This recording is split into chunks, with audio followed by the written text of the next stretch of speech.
Hi, my name is Greg Fell, I'm Director of Public Health. This is a situation report and epidemiology of today, the 29th of March. So since last week, case rates have started to track up, particularly in the over 18s and the early working age adults. That was to be expected, I think. It's happened across the country and it's to be expected. Importantly, case rates are going down in the over 60s, and that's the group that are most likely to be seriously ill. R has tipped up a little bit. Currently for Yorkshire, it's between 0.8 and 1, so that's somewhere between slowly shrinking and static. But positivity's increased ever so slightly, and again to be expected given the government are easing us out of lockdown. It's worth looking at what's happened in other countries. Israel is the closest to the UK, a very well vaccinated population. As Israel opened up, case rates increased, then stabilised and started to go down. And there's just some signs of the stabilisation in Sheffield. Too early to call, but just some signs. So a bit of flattening, and I'd encourage I think we need to hold our nerve for the next week or two. We're certainly not doing any of the wrong things. And the things that we are doing are probably the right things. Important to look at rate versus impact. So I've talked about the 7-day rate. The impact is a different matter. So the critical metrics, hospitalisation, the rate, 7-day rate in the over 60s and positivity are all pretty good, actually. Certainly a lot better than they were 2-3 weeks ago, and a lot better than they were two months ago. The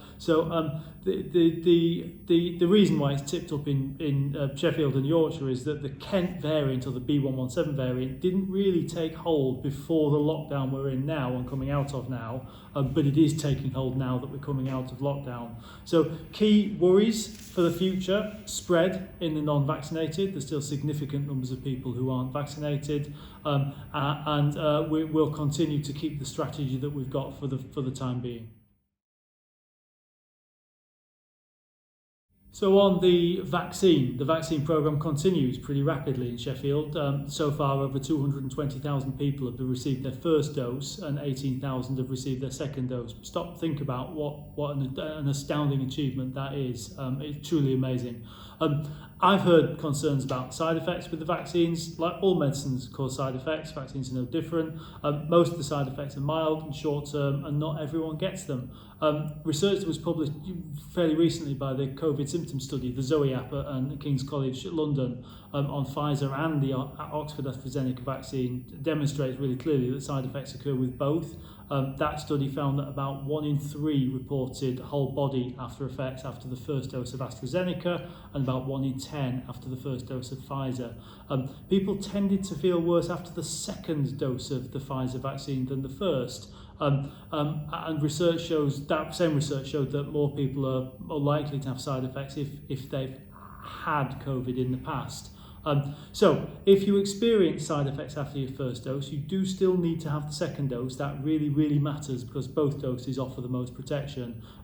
As I say, most side effects are mild. I have slightly sore arm, but mostly the side effects are the sore arm, feeling tired, headache, feeling achy, or nausea, feeling sick.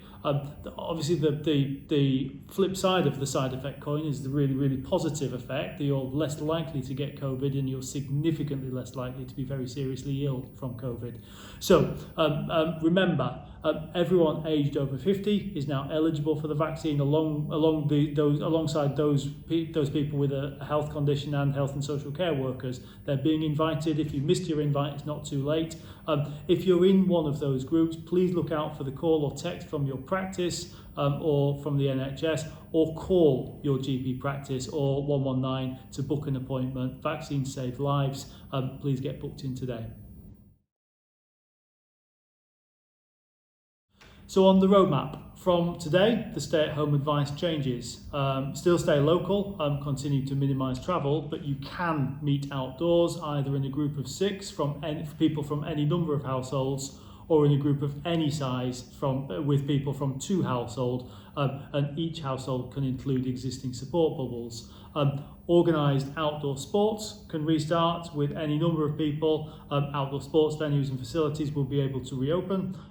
Childcare and supervised activities will be allowed outdoors for all children.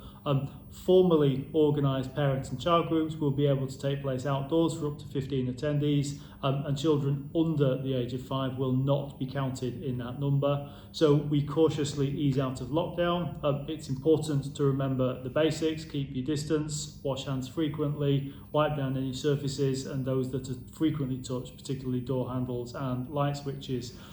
We will continue with broadly the same strategy, so that the key elements of our strategy as a city: testing, particularly if you have symptoms, get tested early, being on top of outbreaks when they occur, vaccination, contact tracing, prevention, and supporting those that are asked to isolate. And those won't change through the course of the pandemic.